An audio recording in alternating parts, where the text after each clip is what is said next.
Teman-teman, pada malam ini kita akan membahas seperti yang diposting di sosial media. Tadi juga disampaikan oleh MC kita, Buni, membahas tentang realitas hubungan kita dengan Allah. Tentang realitas hubungan kita dengan Allah. Yang kayak gimana? Ya gitu. Kita sering memuji-muji Allah dengan lisan kita, tetapi pujian kita itu enggak selaras dengan hati kita. Kita sering berzikir menyebut keagungan Allah dengan kalimat subhanallah, alhamdulillah, Allahu akbar, masya Allah dan seterusnya. Kita memuji Allah dengan pujian-pujian yang indah, tetapi seringkali pujian itu tidak ada di dalam hati kita. Sehingga saya suka menyebut ini dengan istilah zikir yang agak-agak gombal. Kalau kita ngegombal kepada manusia, kadang dia percaya gitu. Seorang suami ngegombal kepada istri, tulus gak tulus dia gak ngerti.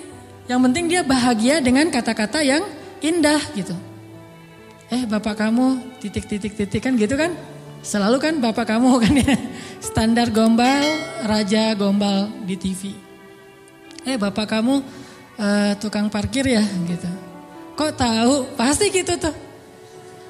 Ya soalnya dia sudah memarkirkan hatiku kepadamu gitu.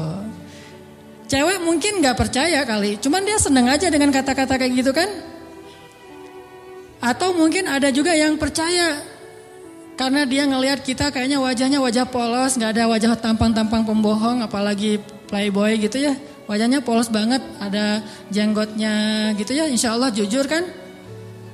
Asarus sujud, wah masya Allah. Bisa jadi kita cuma ngegombal, tapi dia gak tahu. Karena manusia itu tidak tahu isi hati. Tapi kalau Allah subhanahu wa ta'ala, A'udzu billahi minasy syaithanir rajim. Wa asirru qawlakum aw ijharu bih innahu alimun bidzatis sudur. Kan? Gimana kita mau gombal kepada Allah? Wa asirru qawlakum, kalian sembunyikan kata-kata kalian di dalam hati maksudnya. Awi jaharu bih, atau kalian tampakkan, kita ucapkan dengan lisan. Innahu alimun bidzatis sudur. Allah Maha tahu apa yang ada di dalam hati. Jadi gak akan berhasil ngegombalin Allah tuh gak akan berhasil. Kalau kita gak jujur dengan lisan kita yang sesuai dengan hati kita, itu gak akan terjadi keajaiban dalam hidup kita. Inilah realitas dari hubungan kita dengan Allah. Makanya Allah sering bilang ke kita seolah-olah, kok gitu? Barusan kamu bilang hasbi Allah, cukup bagi saya Allah. Tapi kok gak cukup kalimat Allah itu menggetarkan hati? Padahal kalau orang bilang hasbi Allah, cukup bagi saya Allah, pas disebut nama Allah, udah selesai masalah dia gitu. Contoh, ada musibah. Terus temannya bilang, tenang, ntar Allah ganti dengan yang lebih baik. Kan disebutkan nama Allah, tenang, ntar Allah ganti dengan yang lebih baik. Oh ini ada doa nih. Wakhluf li khairam minha, ya Allah beri saya ganti yang lebih baik. Apakah kata-kata ini cukup buat kita sehingga kita tenang? Sehingga kita tidak lagi terus-terusan dalam keputusasaan terhadap musibah-musibah yang kita hadapi. Kalau enggak, berarti kita gombal mengatakan hasbi Allah. Katanya hasbi Allah, kok enggak cukup sih Allah buat kita? Padahal Allah berfirman di dalam Al-Quran, innamal mu'minun, orang mukmin yang sebenarnya. Innamal mu'minuna alladzina idza dzukirallahu wajilat qulubuhum. Kalau disebut nama Allah hatinya gemetar. Maksudnya ngerespon gitu di dalam hati. Jadi mantep imannya, jadi mantap keyakinannya, jadi mantap tawakalnya kepada Allah Subhanahu wa taala. Benar enggak sih hasbiyallah? Coba. Kalau lagi bete, lagi ilfil, lagi enggak mood aja nih. Lagi sedih, lagi galau berat.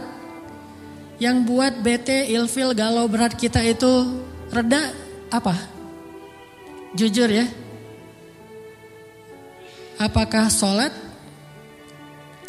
Apakah jalan-jalan? Apakah makan-makan enak? Apakah main game? Apakah dengar musik? Apakah nonton film yang baru keluar? Mana yang paling gampang buat bete kita hilang? Itu jujurnya tuh.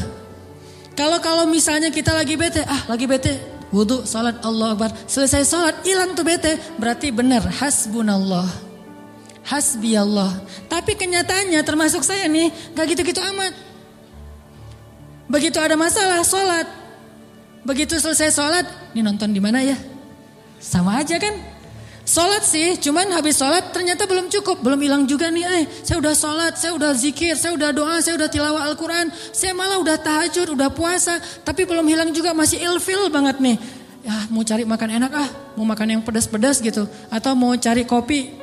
Berarti belum hasbun, belum cukup. Masih butuh tambahan. Memang berpengaruh tapi belum cukup. Salat ya menenangkan, cuma belum bisa menyelesaikan masalah. Berarti kita masih gombal dalam zikir kita. Makanya Allah bilang, kok gitu? Katanya saya cukup buat kamu. Kok kamu masih mencari solusi yang lain setelah saya? Kok kamu masih menyekutukan saya dalam mencari jalan keluar terhadap masalah-masalah kamu? Berarti kamu tuh gak benar ngomongin hasbiyallah. Orang yang benar-benar mengatakan hasbiyallah itu kayak Ibrahim tuh. Ketika dia masuk ke dalam api, dilemparkan ke dalam bara api, tiba-tiba Jibril datang kepada Ibrahim mengatakan, "Ya Ibrahim, alaka hajah? Apakah kamu punya sesuatu yang kamu butuhkan? Sal, tu'tah, minta kepada saya nanti saya akan kabulkan." Kata Jibril. Apa kata Ibrahim? Amma ilaik fala. Kepada kamu? Enggak. Saya tidak butuh siapapun. Hasbiyallah wa ni'mal wakil. Baru Allah padamkan tuh api, keajaiban. Kenapa kita mengucapkan banyak kalimat zikir tapi tidak terjadi keajaiban-keajaiban dalam hidup kita? Mungkin kalimat kita itu belum jujur. Belum sesuai dengan hati kita dan realitas kehidupan kita. Makanya zikir kita itu belum powerful. Harusnya zikir yang powerful itu begitu kita bilang hasbi Allah, api padam.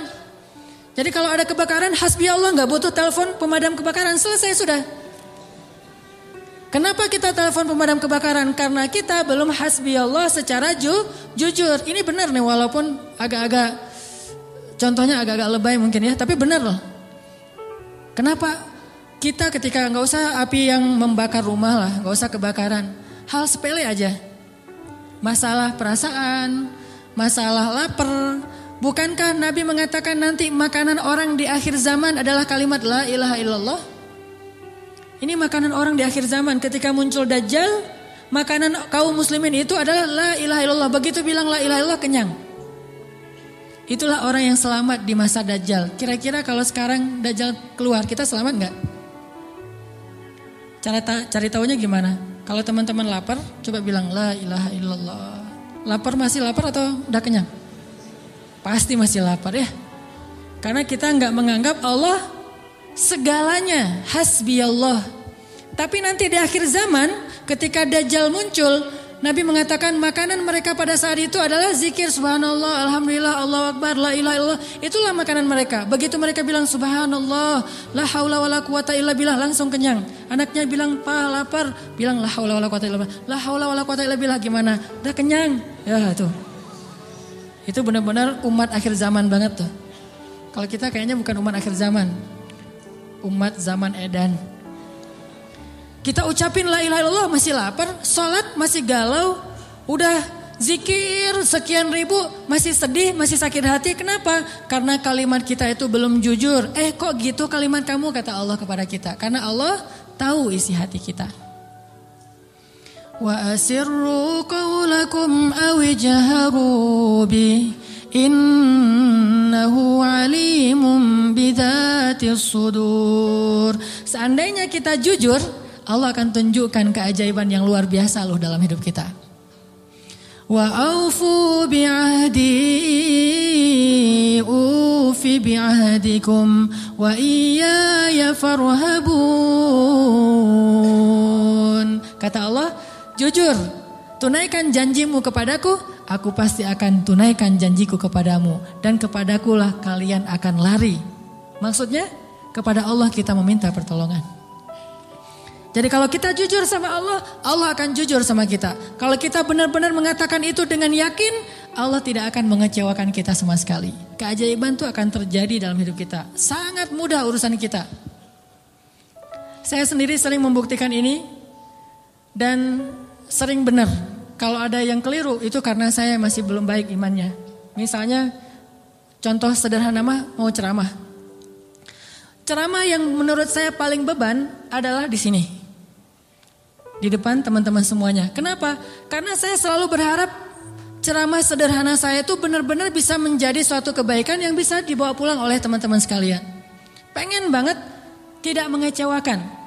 Jadi saya bukan perform untuk menghibur, tapi perform untuk memberi sesuatu yang kita cari bersama kan. Kita cari ilmu, kita cari iman, kita pengen datang ke majelis taklim itu pengen tajdidul iman, memperbaharui iman. Maksudnya pulang dari sini tambah yakin pengennya kan gitu ya. Pulang dari sini tambah semangat beramal soleh. Pulang dari sini semakin yakin untuk bergantung kepada Allah. Itu membuat saya terbeban. Ya Allah, jangan sampai penampilan saya buat mereka kecewa. Bukan karena pengen dielu-elukan ustadznya keren atau apa, enggak. Biar mereka tidak sia-sia waktunya datang ke sini. Terus gimana caranya? Saya akan berzikir. Salah satu zikir yang selalu saya baca, Rabbi syrah li sadri wa yassir li amri wahlul 'uqdatam min lisani. Dan wahlul 'uqdatam min lisani saya ulang berkali-kali. Kenapa? Saya khawatir saya tidak menyampaikan sesuatu dengan jelas dan baik sehingga teman-teman tidak memahami.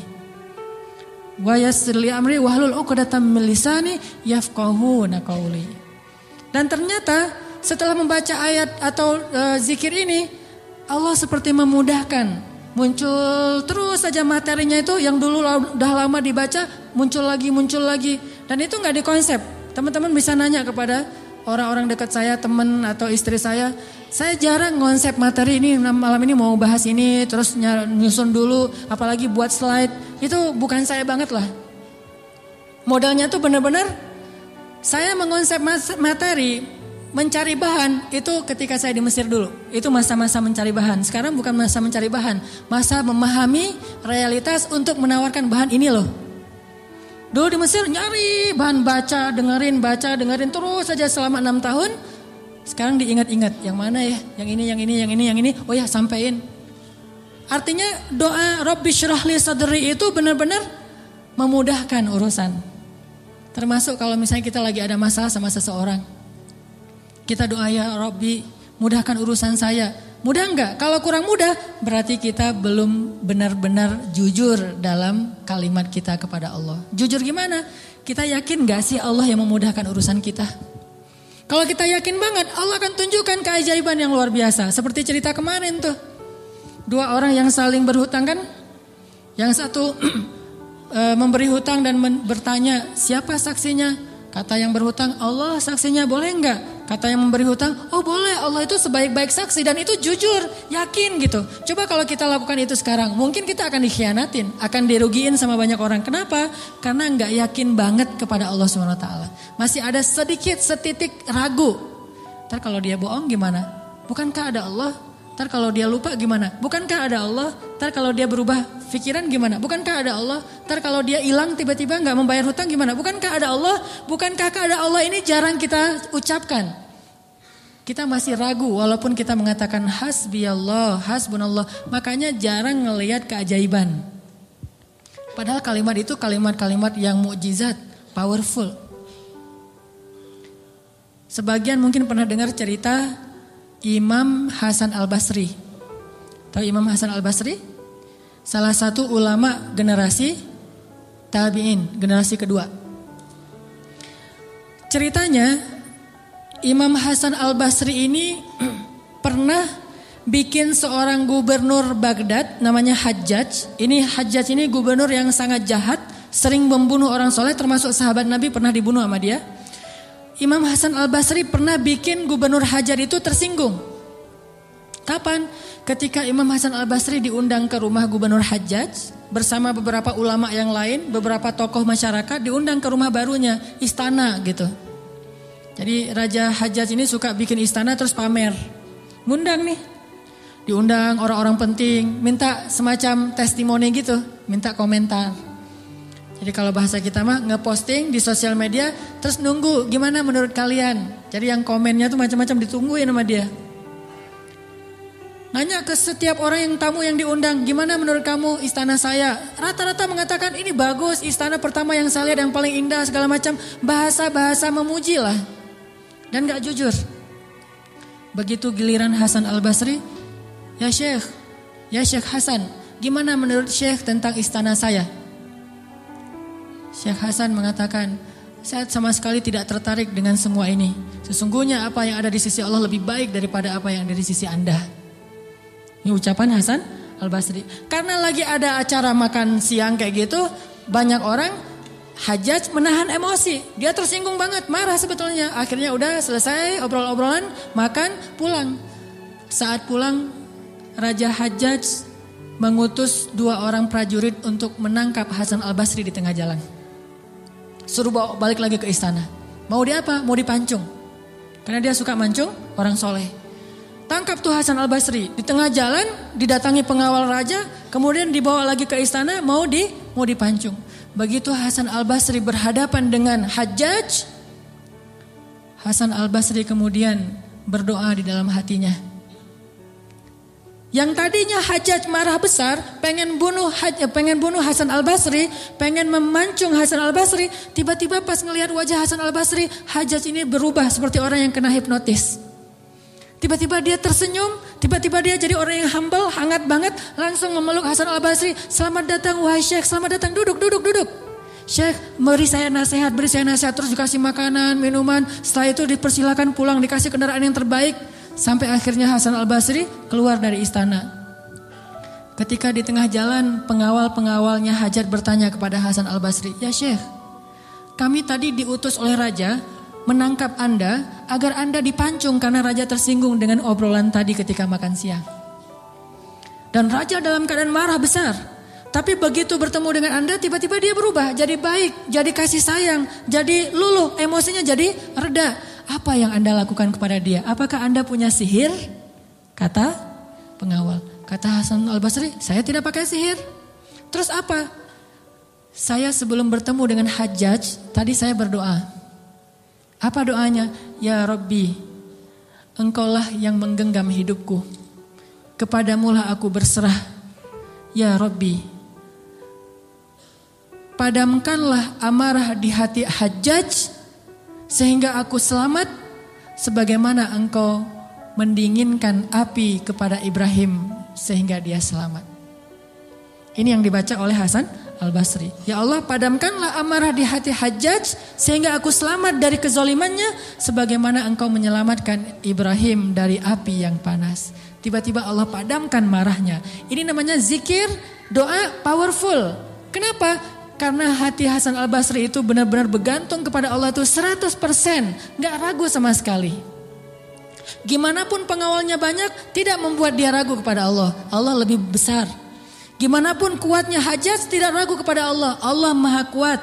Sehingga kalimat yang sesuai dengan hati, Allah tunjukkanlah keajaiban kepada Hasan Al-Basri. Langsung luluh, langsung berubah dari marah menjadi sayang kepada Hasan Al-Basri. Kenapa kita jarang melihat keajaiban? Karena ucapan kita itu belum selaras dengan hati kita. Gak yakin-yakin amat sama Allah.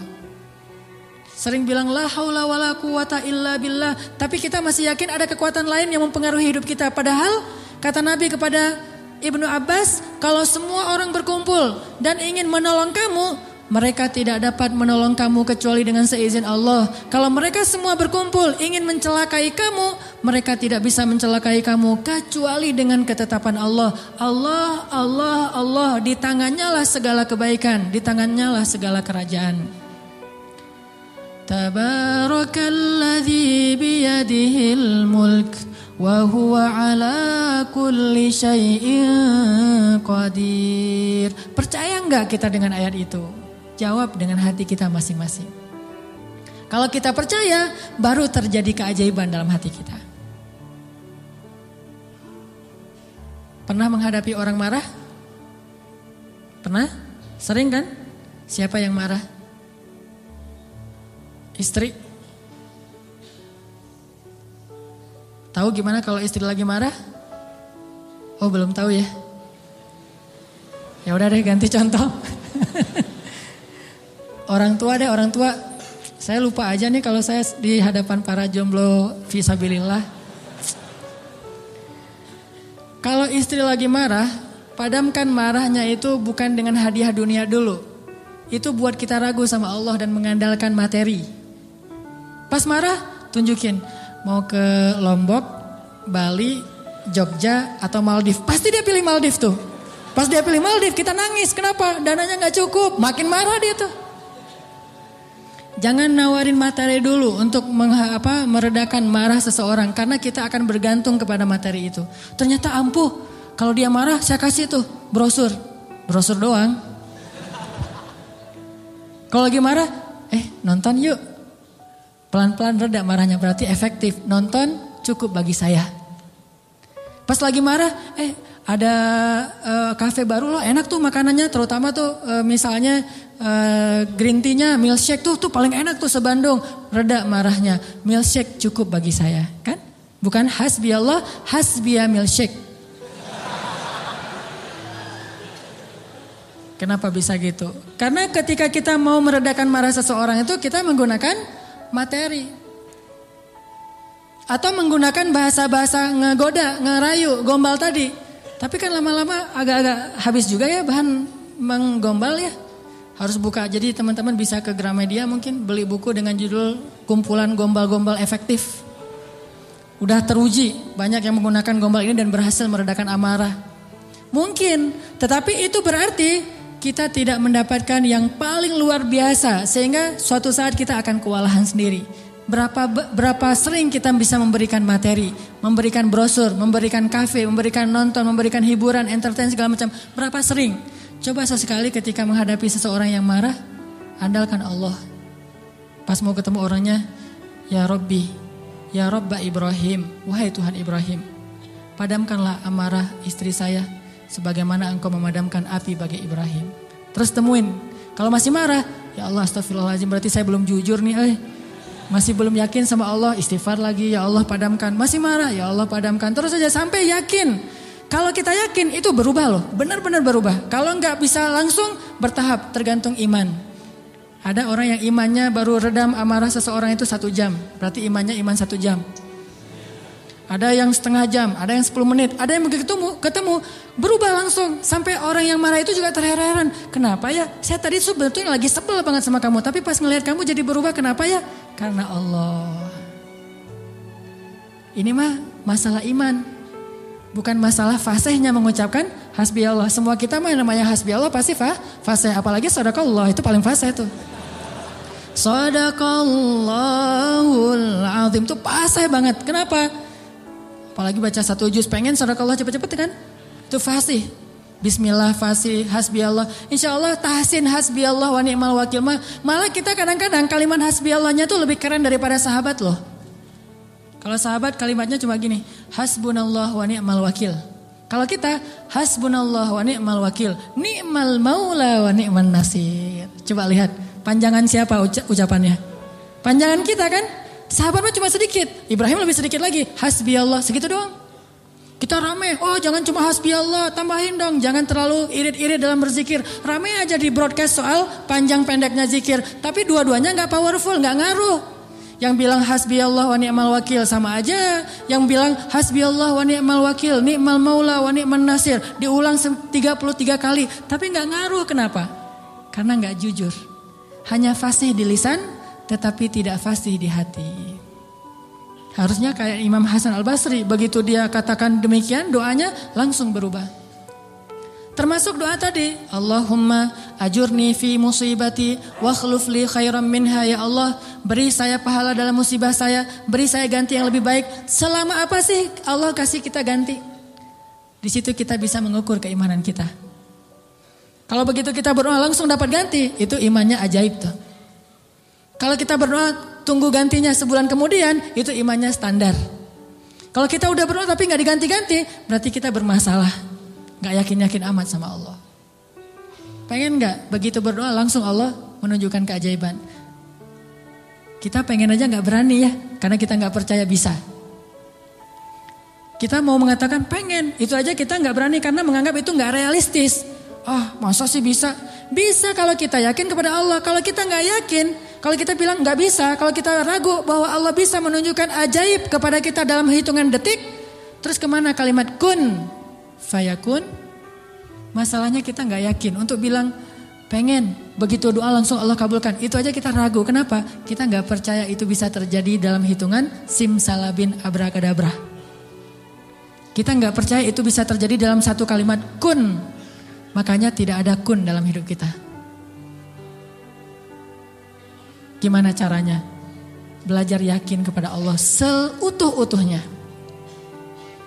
Masih ingat juga dengan kisah seorang bapak datang kepada Rasulullah curhat dan minta tolong. Dia bilang, ya Rasulullah, putra saya ditawan oleh musuh dan mereka meminta tebusan 100 dinar. Kalau saya gak ngasih uang 100 dinar, putra saya akan dipenggal, akan dibunuh ya Rasulullah. Sedangkan saya orang miskin. Jangankan 100 dinar itu mungkin sekarang sekitar 250 juta. Mahal. Saya gak punya uang sebesar itu ya Rasulullah. Untuk makan aja susah. Terus gimana ini ya Rasul? Waktu itu Rasulullah juga gak punya apa-apa untuk diberi. Sahabat-sahabat banyak yang keluar negeri untuk berdakwah. Sehingga orang-orang kaya kayak Utsman, Abdurrahman lagi gak ada. Terus nolongnya gimana nih? Nabi kasih satu zikir. Kata Nabi, Pak, banyak-banyak mengatakan la haula wala quwata illa billah. Bapak percaya? Oh percaya ya Rasulullah. Pulang dia tuh. Coba kalau kita digituin. Ya insya Allah ya Rasul. Tapi duitnya gimana Rasul?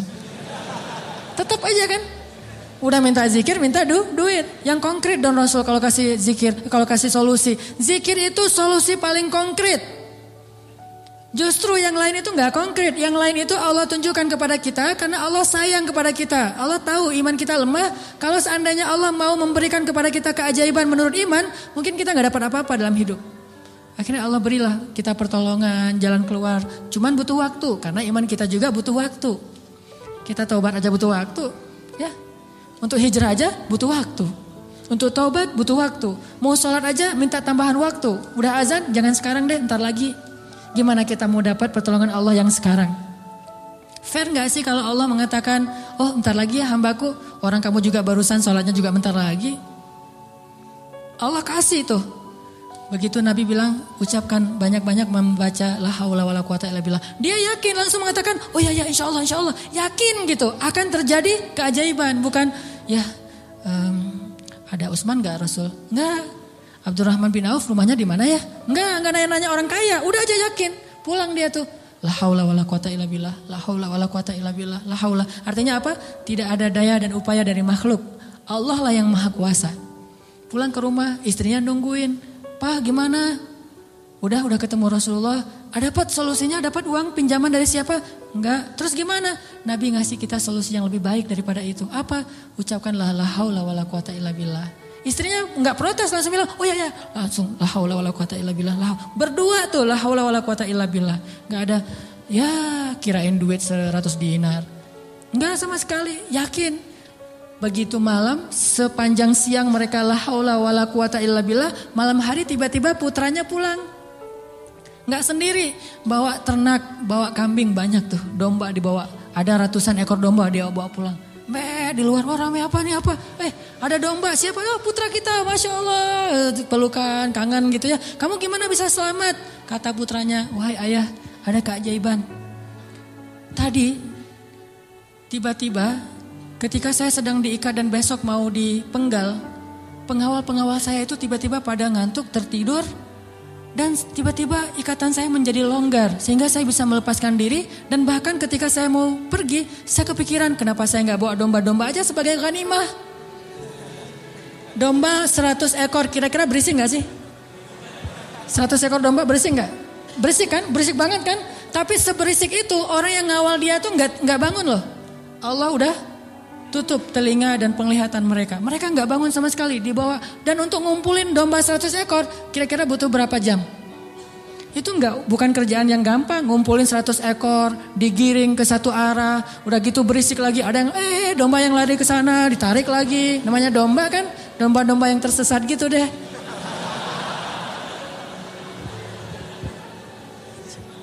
Gimana coba? Tapi pengawalnya nggak bangun sama sekali sampai ke rumah. Pengawalnya mungkin belum bangun atau mungkin nggak akan bangun lagi kali.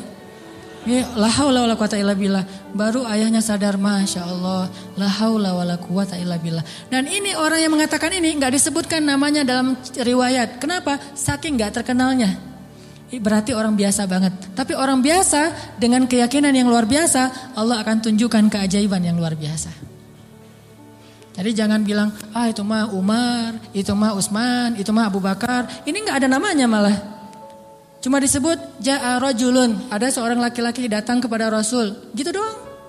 Tapi Allah tunjukkan keajaiban yang luar biasa. Kenapa? Imannya. La haula wala quwata illa billah. Sehingga anaknya datang membawa domba, jadi kaya raya. Sama juga dengan cerita Fatimah bintu Rasulillah. Pasti tahu ceritanya. Karena Fatimah capek di rumah, gak ada pembantu, Ali sering berjihad, akhirnya dia ngurus anak sendiri, anaknya laki-laki lagi, namanya anak laki-laki bukan bandel, emang dia aktif gitu. Akhirnya Fatimah ngerasa agak berat nih kalau harus ngurus semuanya sendiri, gak punya pembantu.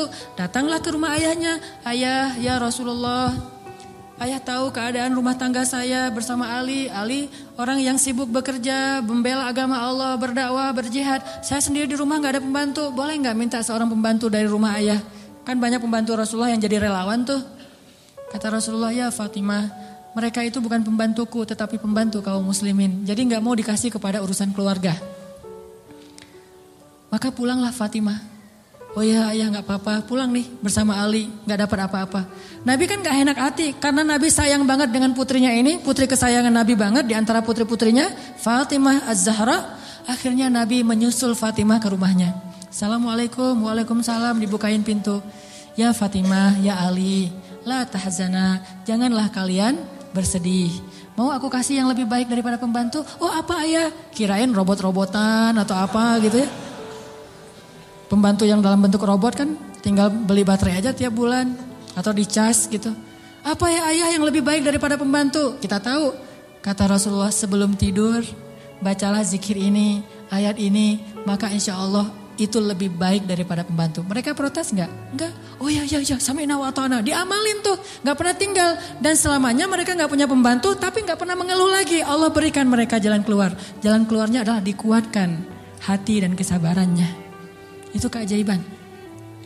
Kenapa kita udah berdoa tapi hati kita masih lemah? Karena kita tidak berdoa dengan hati, tapi kita berdoa dengan kok gitu? Enggak sesuai antara lisan dengan kenyataan. Ada lagi nih kisah yang mungkin sebagian teman-teman pernah mendengar bagaimana Rasulullah SAW pada malam perang Badar melakukan apa Nabi malam perang Badar teh? Istighosah. Pernah dengar istilah istighosah? Mungkin sebagian orang menganggap istighosah ini bid'ah. Istighosah itu salah satu di antara hal yang paling luar biasa yang dilakukan Nabi dan disebutkan di dalam surat Al-Anfal, "Idz tastaghitsuna rabbakum."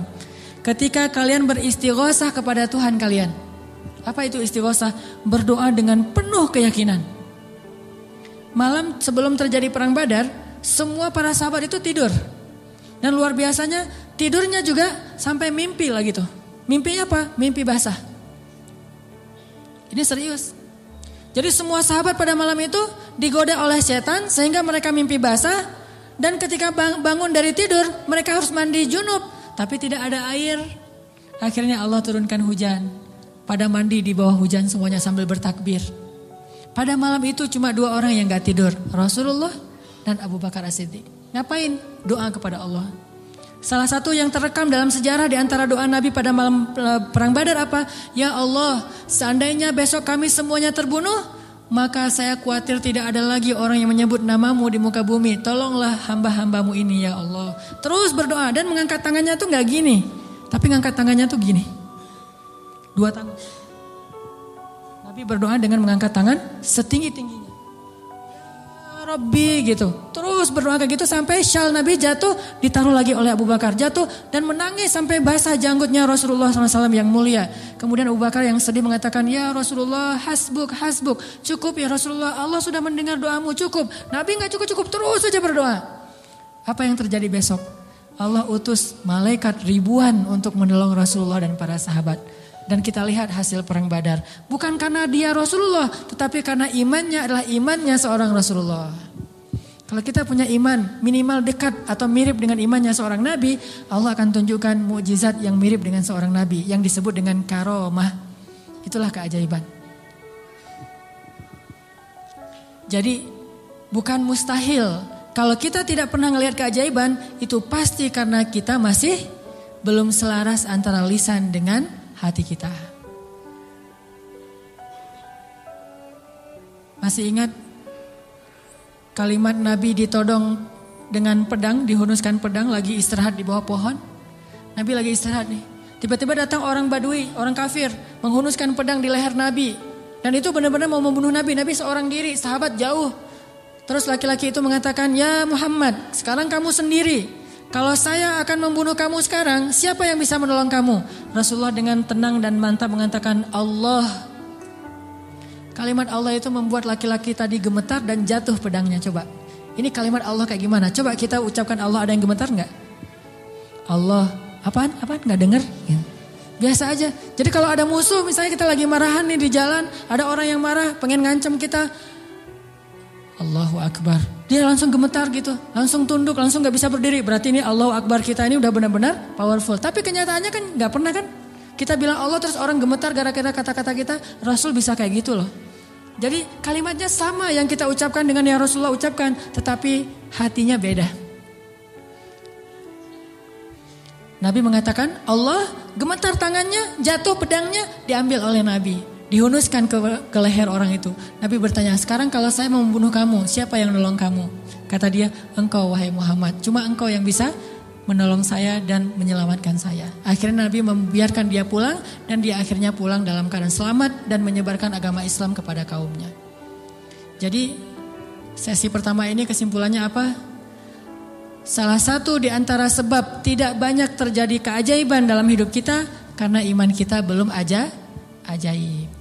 Insya Allah nanti habis sholat isya saya mau sharing kisah-kisah yang menurut saya lebih powerful untuk jadi pelajaran buat kita dalam berdoa, berzikir dan memohon pertolongan Allah Subhanahu Wa Taala insya Allah.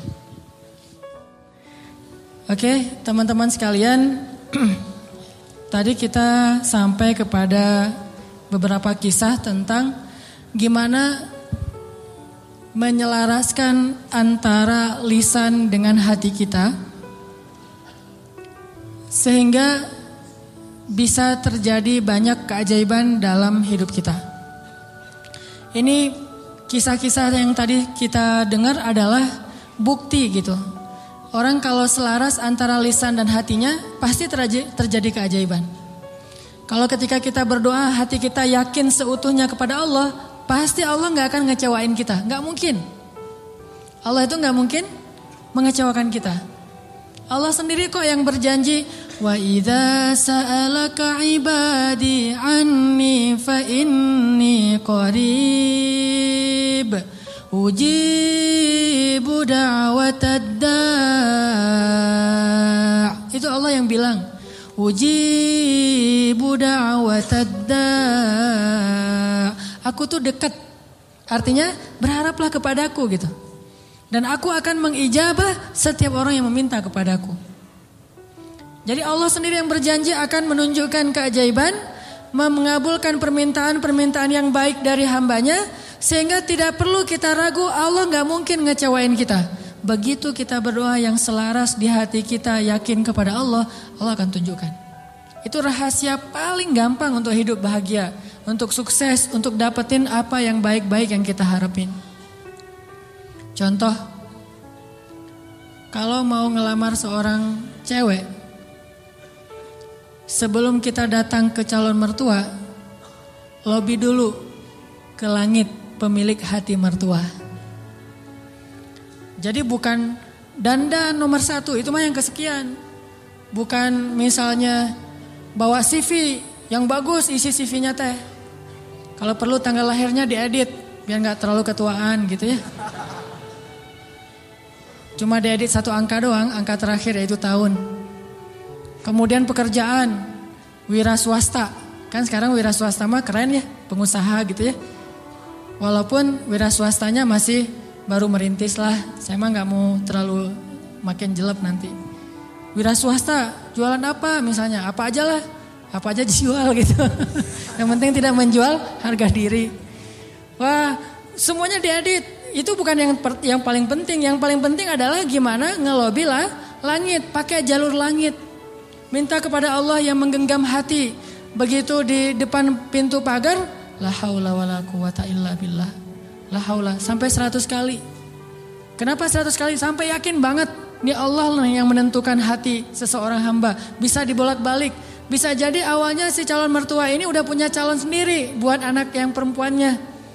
Mungkin lebih tajir, mungkin lebih keren, mungkin lebih berewokan, lebih nyuna gitu ya. Kita mah seadanya. Udah pakai wak doyok juga belum tumbuh-tumbuh. Ya gimana, udah begitu takdirnya kan, terimalah kenyataan.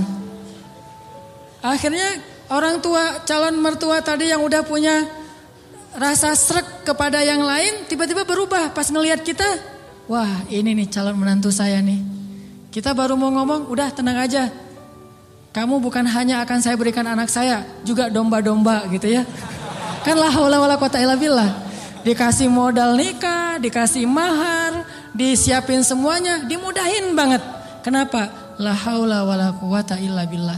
Itu lebih penting daripada mahar, lebih penting daripada bawa kendaraan apa walaupun minjem, lebih penting dari apapun. Lobi Allah dulu, pemilik segala hati hamba. Itu berlaku banget. Jadi kalau selama ini masih belum beruntung, berarti kurang la haula wala quwata illa billah. Tips supaya mengakhiri masa jomblo, yakin sama Allah, banyak-banyak la haula wala quwata illah, dan berani datang kepada calon. Kalau kata seorang pelawak,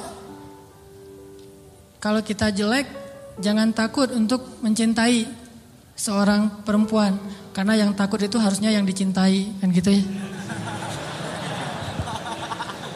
Kita mah gak usah takut, yang dicintai yang takut, yang datang ke saya kok wajahnya gini.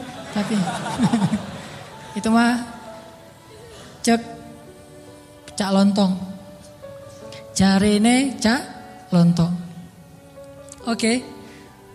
Sama juga kalau misalnya seorang istri pengen membujuk suaminya. Membujuk ngapain nih? Membujuk tambahan saldo. Ini udah akhir bulan nih, tanggal 31, pakai la haula wala quwata illa billah. Itu ngaruh banget. Sambil senyum, sambil la haula wala quwata illa billah. Oh ngerti mah, besok ditransfer gitu ya. Gak usah bilang, "Pak, uang bulanan," gak usah. Bilang aja la haula wala quwata illa billah.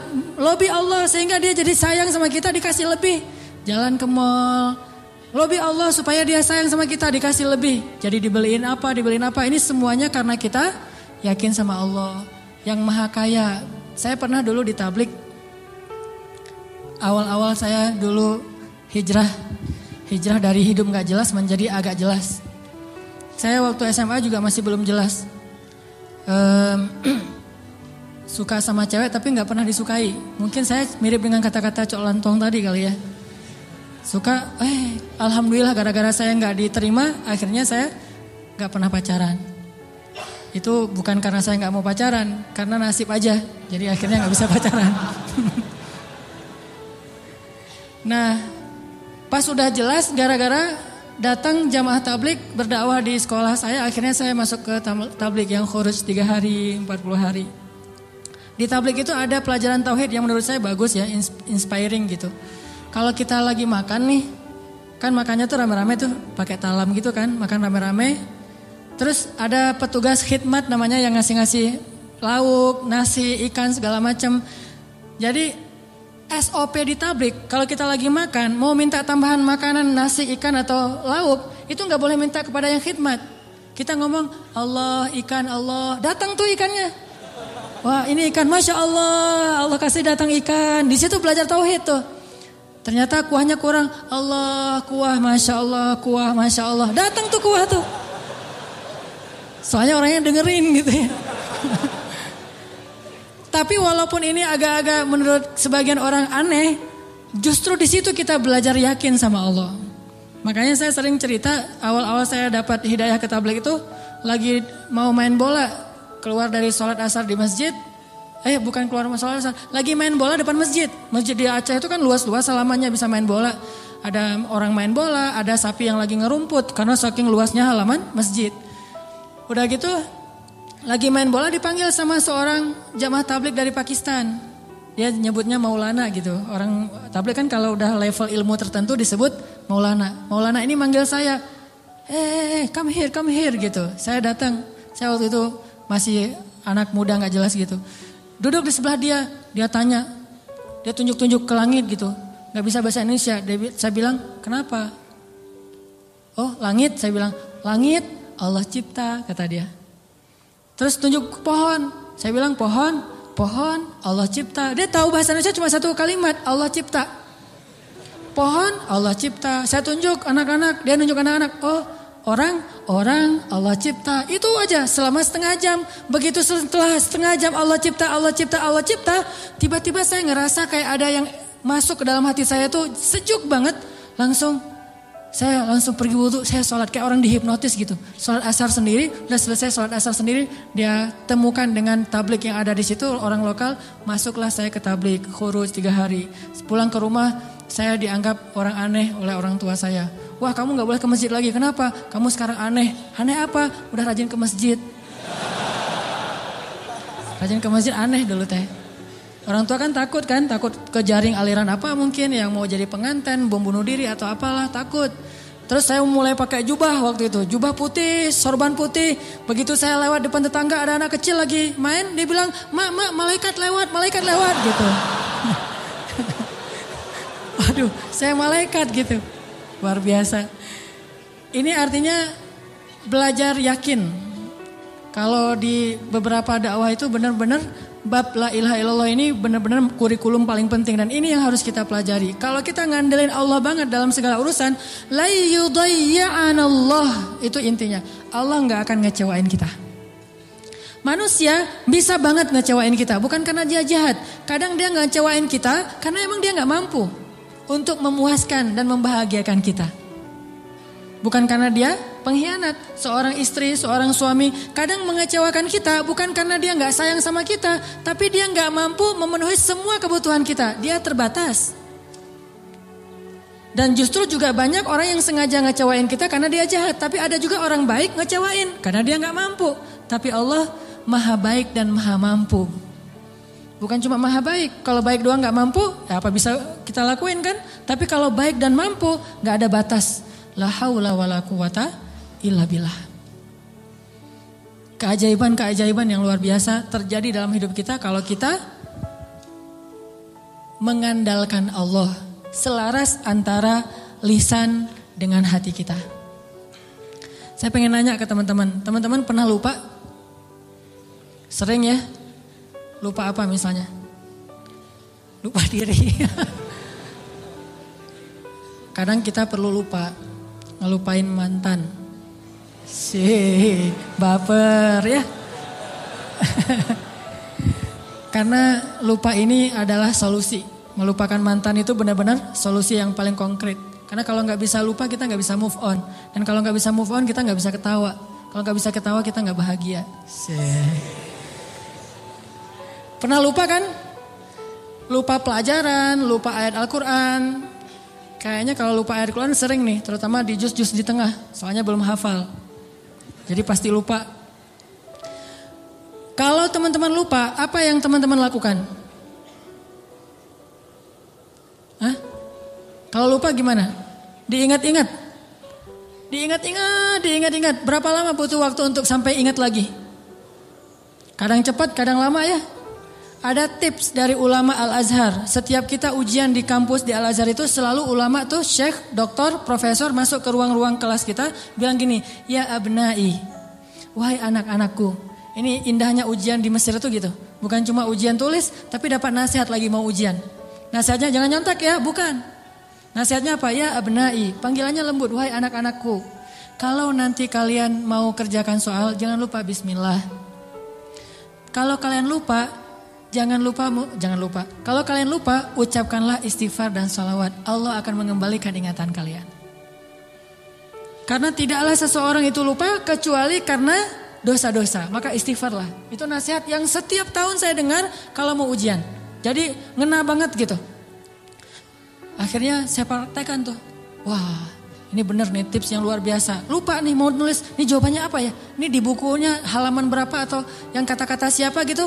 Astaghfirullahaladzim, Allahumma sholli ala sayyidina Muhammad. Ingat. Kadang-kadang juga gak ingat sama sekali, udah berkali-kali sholawat. Soalnya bukunya belum saya baca.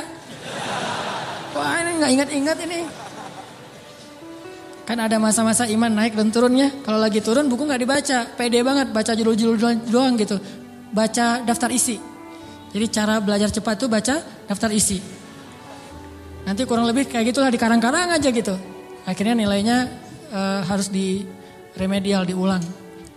Padahal udah selawatan masih remedial. Kenapa nggak belajar?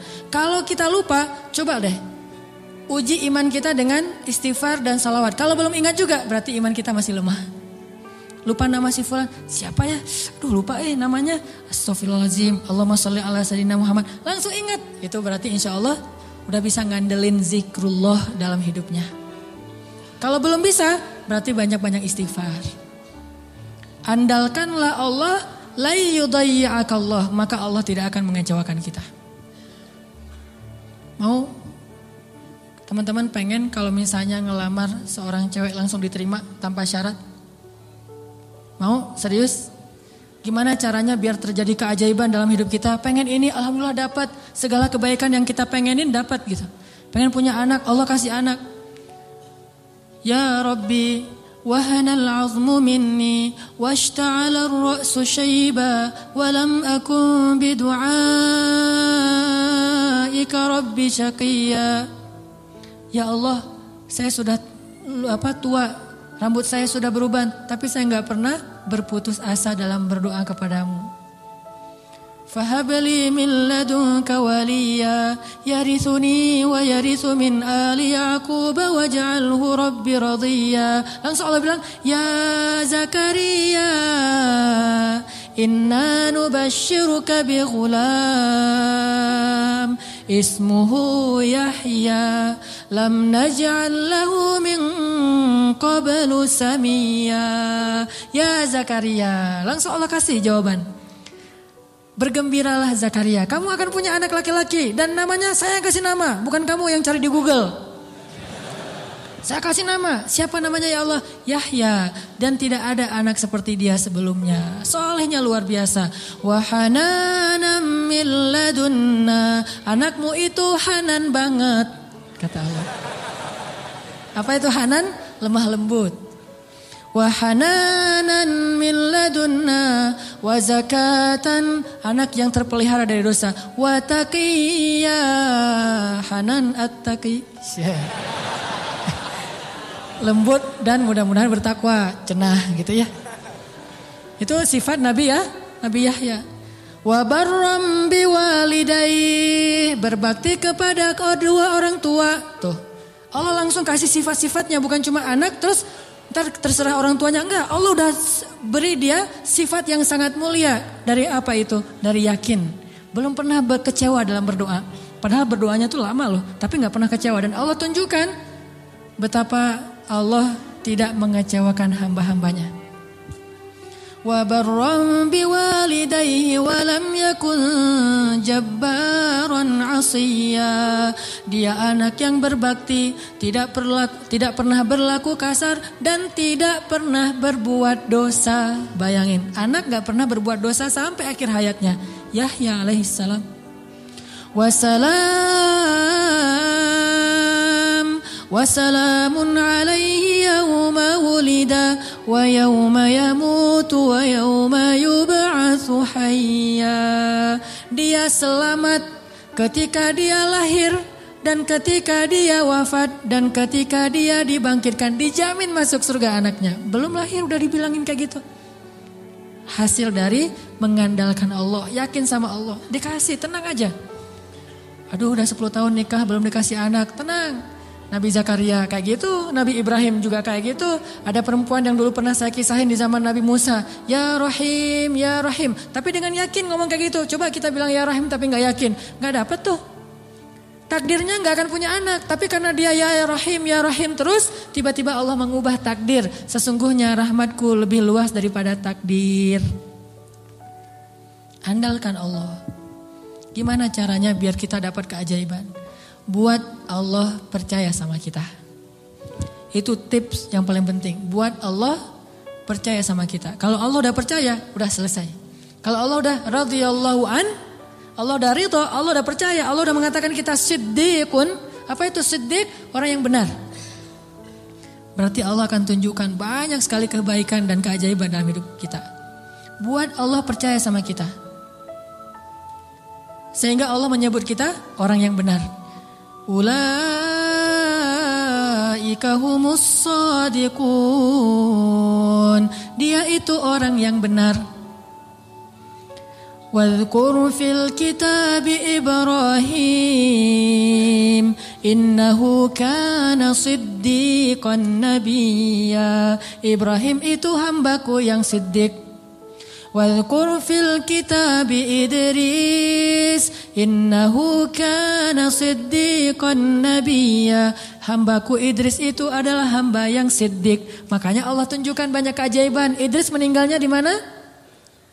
Wa rafa'nahu makanan 'aliyya. Kami angkat Idris ke tempat yang tinggi, yaitu ke langit kelima. Jadi ceritanya malaikat maut datang kepada Idris, pengen nyabut nyawa Idris. Kata Idris, wahai malaikat maut, jangan cabut nyawa saya sekarang. Terus gimana? Saya minta waktu gitu. Akhirnya malaikat maut ini mengatakan, saya tidak bisa memberi kamu waktu. Kalau perlu kamu naik aja ke langit. Begitu dia naik ke langit 5, kata malaikat maut, disinilah ajalmu. Sehingga Nabi Idris itu meninggalnya bukan di bumi. Kuburannya itu bukan di tanah. Kuburannya itu di langit. Satu-satunya manusia yang diwafatkan di langit adalah Idris. Sedangkan Isa belum wafat. Kalau Idris diangkat ke langit dan diwafatkan. Isa diangkat ke langit dan Allah biarkan sampai nanti akan datang kembali di akhir zaman. Kalau Idris wafat, cuma wafatnya di langit. Coba. Keajaiban. Kenapa? Innahu kana siddiqan. Karena dia siddiq, Allah percaya, Allah kasih dia keajaiban. Begitu juga dengan Ibrahim. Gimana cara Ibrahim buat Allah percaya sama Ibrahim? Sehingga ketika Ibrahim dalam keadaan terdesak, Allah kasih keajaiban. Ya nar, kuni bardan wa salaman ala Ibrahim. Wahai api, jadilah kamu sejuk dan selamat bagi Ibrahim. Langsung sejuk, apinya membara-bara sampai kayu bakarnya habis. Tapi Ibrahimnya dalam keadaan selamat. Kayak di ruang AC. Kenapa? Karena Allah udah percaya sama hatinya Ibrahim. Gimana cara Ibrahim membuktikan dan membuat Allah percaya kepada dia? Nabi Ibrahim membuktikan itu di waktu-waktu yang sulit, bukan di waktu yang mudah. Jadi bukan hanya dengan sholat Allah akan percaya sama kita. Tapi ketika kita dapat masalah, siapa yang kita andalkan? Kalau kita mengandalkan Allah dan senantiasa kayak gitu dalam kesabaran, tidak berputus asa kepada Allah, yakin Allah gak akan ngecewain kita, Allah akan percaya sama kita. Dan saat Allah percaya, Allah tunjukkan keajaiban. Nih kisah Ibrahim yang luar biasa yang dulu sering kita baca. Ibrahim itu by the way orang mana? Orang mana Ibrahim teh? Orang Irak. Ibrahim aslinya dari Irak. Dari Basrah. Mirip dengan Imam Hasan Al-Basri, Basroh. Jadi Ibrahim itu orang Irak. Lalu berdakwah di Irak di usia 17 tahun tuh udah mulai kayak kita lah, anak ABG tapi udah hijrah. Hijrah pemikiran tapi bukan hijrah dari dosa kepada yang baik. Hijrah pemikiran. Dari awalnya mikirnya macam-macam, agak liar gitu. Wah ini Tuhan saya, yaitu matahari. Ini Tuhan saya, yaitu bulan. Ini Tuhan saya, yaitu bintang, kan liar ya. Sampai akhirnya ini semuanya tenggelam. Tuhan saya adalah pencipta semua ini. Dan di usia segitu beliau ditaruh di dalam api dan yakin banget kepada Allah. Dia punya seorang ayah namanya Azar. Azar ini seniman nyeleneh. Kalau seniman doang masih mending kan? Ini udah seniman nyeleneh. Kalau seniman doang dia dengan artnya, dengan seninya itu hak dia. Tapi ketika dia nyeleneh, gimana? Dia membuat patung lalu menyuruh orang untuk menyembah patung buatannya. Dan dia juga tokoh agama yang ngajarin cara nyembah patung buatannya, ngajarin doa-doanya. Sehingga orang menyembah patung buatan Azar. Lalu dia punya kedudukan di sisi rajanya, Namrud. Sehingga ketika anaknya berdakwah di sana, kedudukan Azar ini terancam. Akhirnya dia diusir. Ibrahim diusir dari Irak, disuruh pergi atau dibunuh. Akhirnya berangkatlah Ibrahim bersama 2 orang. Satu istrinya yang terkenal sangat cantik. Sampai para ulama mengatakan belum pernah Allah menurunkan seorang wanita cantik di muka bumi secantik Sarah. Itu perempuan paling cantik yang pernah ada di muka bumi. Kalau yang paling sempurna Asia, Maryam, Khadijah, Fatimah. Tapi kalau yang cantiknya kayak Nabi Yusuf, itu Sarah tuh. Kalau laki-laki ganteng, Yusuf. Kalau perempuan cantik itu Sarah. Simbol kecantikan perempuan di muka bumi. Bukan siapa yang di Mesir teh? Cleopatra. Cleopatra kalau di film-film mah agak-agak hitam ya. Kurang menurut saya mah.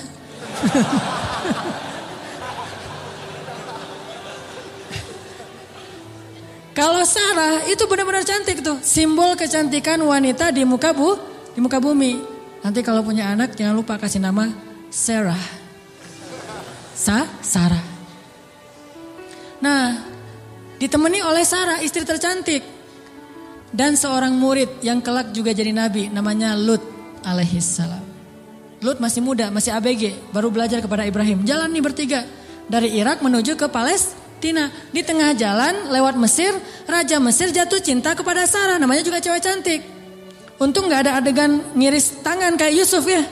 Ngelihat Sarah, wah gitu. Enggak, karena dia bukan nabi. Tapi cantik banget, sampai raja aja yang di Mesir banyak cewek cantik, tapi masih jatuh cinta kepada Sarah. Saking cantiknya Sarah. Begitu tahu Sarah adalah istrinya Ibrahim, akhirnya raja jadi segan, gak berani. Soalnya Ibrahim terkenal dengan kebijaksanaannya, kearifannya, ilmu yang luas. Sehingga lama-lama malah rajanya merasa takjub kepada Ibrahim. Karena tahu ilmu Ibrahim yang sangat banyak, ini menurut sebagian riwayat. Ini riwayat yang terakhir saya baca, ternyata yang paling kuat. Akhirnya raja ini menitipkan salah satu putrinya kepada Ibrahim yang kita kenal dengan nama Hajar. Ternyata Hajar itu menurut sebagian ulama, ini penelitian terakhir, bukan budak Mesir. Hajar itu putri raja. Raja ini punya puluhan anak dari banyak istri karena mereka tidak ada syariat, tidak ada 1, 2, 3, masna wa thulatha wa ruba. Adanya asyarah, isyrun, salasun, 10, 20, 30. Istrinya banyak gitu. Sehingga anaknya ratusan. Salah satu di antara anaknya yang perempuan, putrinya namanya Hajar. Dan Hajar ini putri kesayangan Raja Mesir. Dititipin kepada Ibrahim untuk jadi apa? Nyantri di rumah Ibrahim, belajar kebijaksanaan dari Ibrahim. Dititipin nih. Hajar juga cantik, tapi tetap Sarah paling cantik. Berangkat ke Palestina, berempat. Ibrahim, Hajar, Sarah, Hajar dan Lut. Sampai di Palestina sekian tahun, Ibrahim gak dikaruniai anak dari Sarah. Akhirnya Sarah karena merasa tidak tega kepada suaminya dan suaminya sangat menginginkan anak laki-laki untuk meneruskan dakwahnya, Sarah nawarin kepada Ibrahim, Kang Ibra, wes. Kang Ibrahimovic kalau orang ini ya, kalau bola teh. Kang Ibra, apa neng? Ini Akang serius mau punya anak? Ya serius satu neng. Siapa juga yang gak mau punya anak? Ini mah kalau disundakan. Gimana kalau Akang nikah lagi? Tuh neng jangan canda tuh neng gitu. Malu-malu gitu ya. Ini senang diceritain yang gini-gini nih. Padahal saya bukan mau ngomongin ini ya tentang la haula wala quwata illa billah, cuman agak-agak banyak gimmicknya. Jangan bercanda, udah nggak usah ngomong yang gitu-gitu, nggak lucu. Ini emang nggak lucu Kang, serius. Sambil menitikkan air mata, enggak. Terus maksudnya gimana? Gimana kalau dengan Hajar? Hajar udah belajar lama dengan Ibrahim dan udah ketahuan oleh Sarah Hajar ini perempuan yang soleha, yang baik, yang bijaksana, cocok insya Allah untuk Ibrahim dan dia lebih muda jauh. Akhirnya Nabi Ibrahim meminta petunjuk dari Allah. Kalau di kita mah sholat galau teh istikharah. Sholat galau dulu. Kalau dulu Nabi Ibrahim minta petunjuk Allah, akhirnya Allah menyetujui. Ya udah, Sarah udah dapat petunjuk dari Allah. Gimana jawaban Allah? Ya aku sih terserah kamu. Atau aku sih yes, nggak tahu kalau kamu gitu ya. Ya udah kalau Mas Anang yes, saya juga yes gitu. Akhirnya yes, nikah nih sama Hajar. Udah nikah sama Hajar, langsung Hajar mengandung anak Ismail. Maka kami berikan kepada dia Ismail, anak yang ghulaman halima, anak ghulamun halim, anak yang sangat lemah lembut dan cerdas dan perasaannya peka gitu. Itulah Ismail. Sangat sabar. Punya Ismail kecil, namanya calon nabi kan ganteng. Nih by the way lagi ya, gak ada nabi yang jelek. Semua nabi itu keren. Maka insya Allah dai-dai juga para pewaris nabi harus keren. Ini maksudnya apa sih? Nabi itu semuanya keren gitu ya. Jadi jangan pernah ngebayangin ada nabi yang biasa-biasa aja, tua, jelek. Semua nabi itu keren karena dia dutanya langit. Kita duta produk aja cari artis yang paling keren kan? Apalagi Allah nyari dutanya langit. Keren. Ismail kecil tuh udah luar biasa. Aura kenabiannya tuh udah kelihatan. Sehingga akhirnya membuat Sarah, ini mungkin ada benarnya juga. Kata orang dulu, kalau pengen punya anak, maka suaminya suruh nikah lagi, punya anak, nanti kepancing. Yang pertama akan punya anak. Ternyata Sarah akhirnya hamil juga kan. Nah Ismail kecil. Ibrahim senang banget punya anak laki-laki. Digendong-gendong kayak Nabi Muhammad aja. Naik ke atas punggungnya, dibawa kemana-mana, dibangga-banggakan kepada orang. Ini anak saya laki-laki. Ismail anaknya Hajar segala macam. Dan banyak tetangga memuji-muji Hajar. Nah ini nih masalahnya bukan di suami istri tapi di tetangga. Yang bikin istrinya cemburu. Sarah mah pasti awalnya niatnya baik. Gak akan cemburu. Tapi gara-gara tetangga, Hajar hebat ya. Udah punya anak ganteng, mirip banget dengan Hajar gitu-gitu. Akhirnya Sarah kan jadi panas juga lama-lama tuh. Nah wajar, akhirnya Sarah mengusulkan, janganlah tinggal dengan serumah dengan saya udah gak tahan. Hening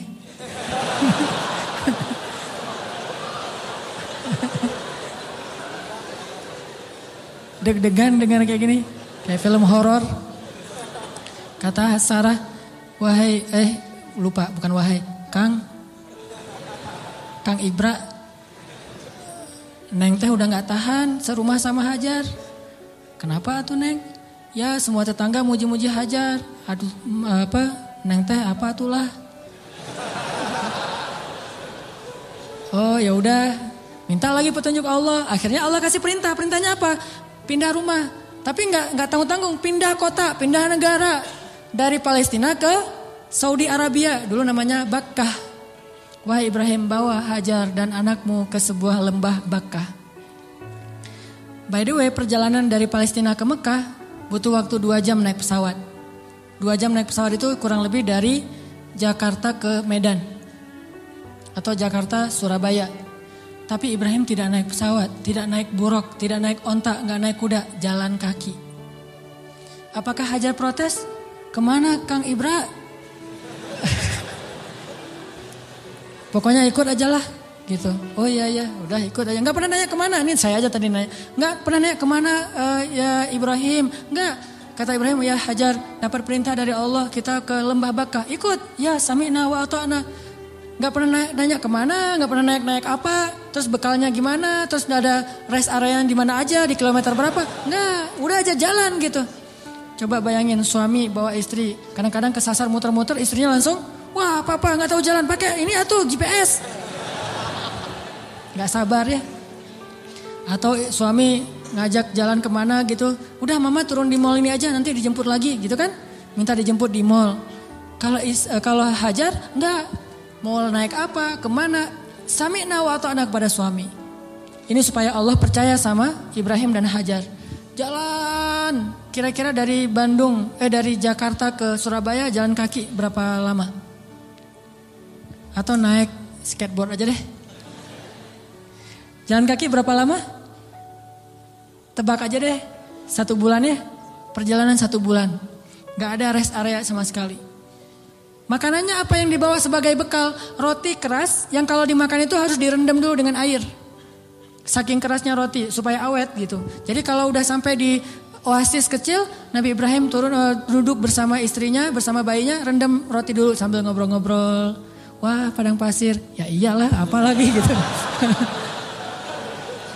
Direndam nih roti sampai akhirnya rotinya udah agak lembut, makan. Hajar ngasih ke anaknya. Udah gitu jalan lagi sebulan, bayangin. Gak pernah nanya kemana sih Ibrahim. Ini nyasar kemana sih kita? Gak bawa peta gitu? Enggak, sama sekali jalan aja. Sami'na wa ata'na. Begitu sampai di sebuah lembah yang kata Allah, biwadin ghairi dzi zar'in 'inda baitikal muharram. Di sebuah lembah yang tidak ada pohon apapun. Pohon yang di tempat lain di padang pasir aja tumbuh, ini enggak tumbuh sama sekali saking tandusnya. Udah sampai di lembah itu, kemudian Ibrahim mengatakan, di sinilah tempat kita. Ini rumah kedua kita. Hajar nggak pernah banding-bandingin. Rumah Sarah enak tuh di Palestina. Kok saya ditaruh di sini? Enggak. Udah, oh iya, tinggal di sini teman Ismail. Dan nggak ngomong-ngomong juga ini gara-gara Hajar, gara-gara Sarah nih. Nggak nyalahin Sarah, nggak nyalahin Ibrahim. Sami'na wa ata'na. Buktikan itu biar Allah percaya sama kita. Kalau Allah percaya, Allah nggak akan ngecewain kita. Sami'na wa ata'na. Ya Ibrahim, ya tinggal di situ aja. Baru 3 hari tinggal di situ. Akhirnya Ibrahim mengatakan di satu pagi, ya Hajar, aku harus kembali ke Palestina. Baru di situ Hajar tanya, setelah sebulan gak nanya apapun, taat aja. Baru ketika mau ditinggal di lembah yang gak ada air sama sekali, cuma ada air di dalam tempat dari kulit yang mereka punya dan itu hanya bertahan 1 hari lagi. Tiba-tiba Ibrahim bilang mau pergi ke Palestina lagi. Baru di situ Hajar bertanya dengan lembut sekali, ya Ibrahim, kenapa kamu meninggalkan kami di sini? Nanyanya gitu. Mendengar pertanyaan ini Ibrahim gak tega dan langsung pergi. Gak menjawab, gak ngelihat, pergi aja. Melihat suaminya pergi, anaknya lagi digendong. Ibrahim Hajar gak pernah mengatakan kamu tega sama saya. Kalau kamu tega sama saya minimal jangan tega dong sama bayi saya. Sinetron banget ya. Ini sama bayi saya nih, bayi kita Ibrahim. Ini hasil cinta kita berdua gitu kan. Enggak sama sekali, gak baper lah. Iman tuh mengalahkan baper. Ya Ibrahim, kenapa engkau tinggalkan kami di sini? Cuma sesingkat itu pertanyaannya, lembut lagi tuh dan gak marah-marah. Pokoknya kalau kamu pergi jangan balik lagi. Gak gitu. Ibrahim gak tega, akhirnya Ibrahim jalan aja. Begitu agak jauh Ibrahim jalan, baru Sarah nanya dengan pertanyaan yang benar. Allahu amaraka bihadza? Apakah Allah yang menyuruhmu begini? Allah, jadi kalau A-nya panjang itu artinya apakah Allah? Kalau Allahnya pendek berarti Allah aja. Jadi kalau kita azan jangan Allahu Akbar, Allahu Akbar. Apakah Allah Maha Besar? Itu salah ya. Makanya A-nya jangan kepanjangan. Kecuali bertanya. Allah, A itu apakah? Makanya Hajar bilang Allahu amaraka bihadza. Apakah Allah yang menyuruhmu begini ya Ibrahim? Baru Ibrahim berhenti dan mengatakan ya. Ini setelahnya kalimatnya powerful banget. Apa kata Hajar? Idzan la yudayyi'anallah. Kalau gitu pergilah wahai suamiku. Allah gak akan mengecewakan kami. Coba. Baru Allah percaya sama Hajar. Kalau gitu pergilah suamiku. Allah gak akan mengecewakan kami. Jadi kita, Mah, Papa pergi dulu ya. Papa baru datang pergi lagi. Gak usah dijawab. Langsung aja nyalain kendaraan. Nanti istri akan nanya, Pak, Allah yang nyuruh Papa pergi gitu. Baru dijawab. Kalau dia nggak nanya gitu berarti pertanyaannya salah. Jadi jangan dijawab. Udah jangan nyalain kendaraan deh. Pakai helm. Gereng. Ujung-ujungnya baru nanti di SMS. Pak kemana Pak? Allah yang nyuruh Papa pergi ya. Baru kita bilang benar Mah Allah yang nyuruh. Yaitu untuk ta'lim. Kan Allah yang nyuruh kan? Ta'lim. Oh kalau gitu pergilah Pak. Selama-lamanya.